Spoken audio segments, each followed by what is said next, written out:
Salam, kembali lagi bersama saya Pendeta Samuel Toda dalam ringkasan Sekolah Sabat 7 menit. Dan saat ini kita sudah berada di pelajaran yang ke-6 dengan judul Memahami Pengorbanan.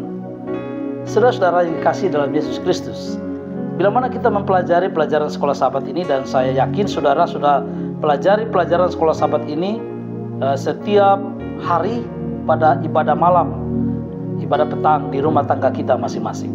Dan saat ini saya ingin memberikan ringkasan pelajaran Sekolah Sabat pada saat ini dengan judul Memahami Pengorbanan.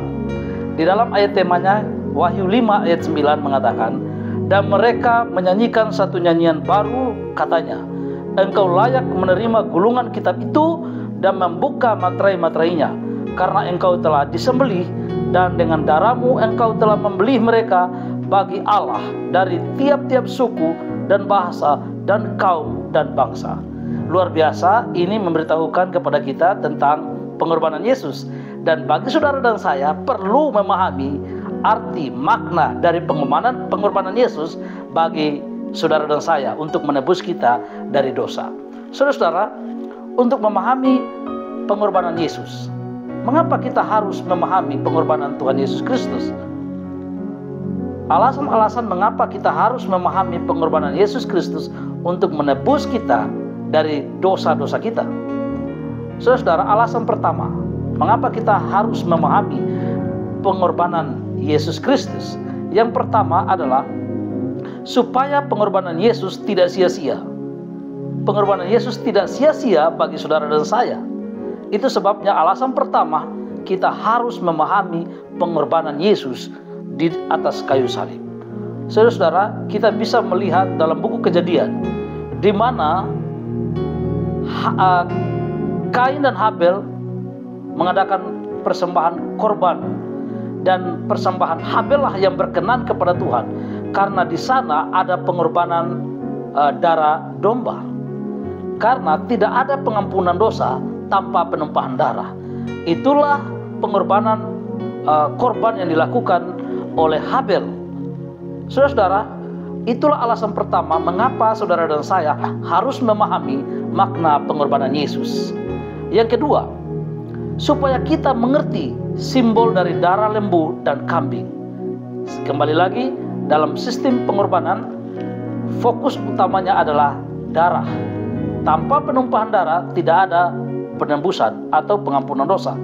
Itu sebabnya dalam mempraktekkan korban-korban yang dilakukan oleh zaman bapak-bapak sampai kepada bangsa Israel, sistem pengorbanan melalui darah lembu dan kambing ini itu merupakan simbol dari pengorbanan Yesus Kristus, darah dari Yesus Kristus.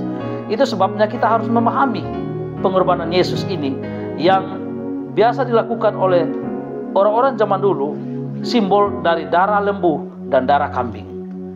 Saudara-saudara, alasan yang ketiga, mengapa kita harus memahami pengorbanan Yesus Kristus? Supaya kita dapat mengetahui domba Paskah yang sejati. Yang kedua, supaya kita mengenal Yesus Kristus yang mengadakan pengantaraan di Bait Suci Surgawi sebagai imam besar sekarang ini. Dan yang ketiga adalah karena Yesus menciptakan segala sesuatu. Jadi ada 3 alasan mengapa saudara dan saya memahami makna pengorbanan Yesus. Karena memiliki 3 alasan. Alasan pertama tadi, supaya pengorbanan Yesus itu tidak sia-sia. Yang kedua, supaya kita mengerti simbol darah lembu dan darah kambing, darah domba, dan intinya tidak ada pengampunan dosa bila tidak ada penumpahan darah. Dan alasan yang ketiga, supaya kita mengenal domba Paskah Yesus Kristus yang kita rayakan itu saat kita mengadakan perjamuan kudus.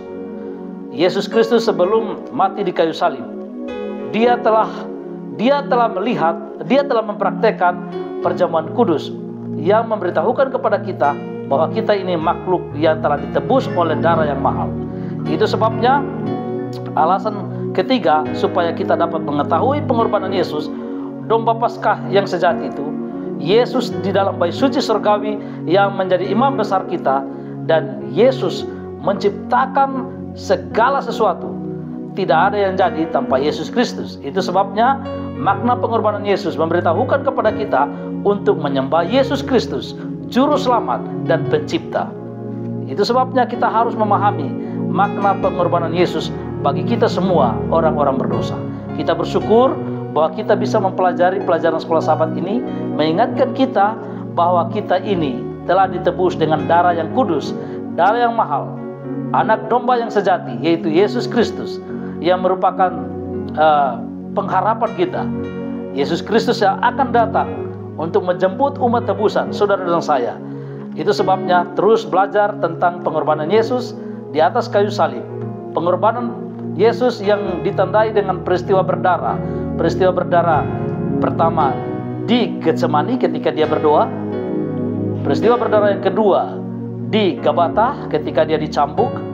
Peristiwa berdarah yang ketiga di Golgota ketika dia ditombak di atas kayu salib, dimahkotai dengan mahkota duri. Saudara-saudara sekalian, mari terus mengasihi Yesus, belajar dan mengenal Yesus.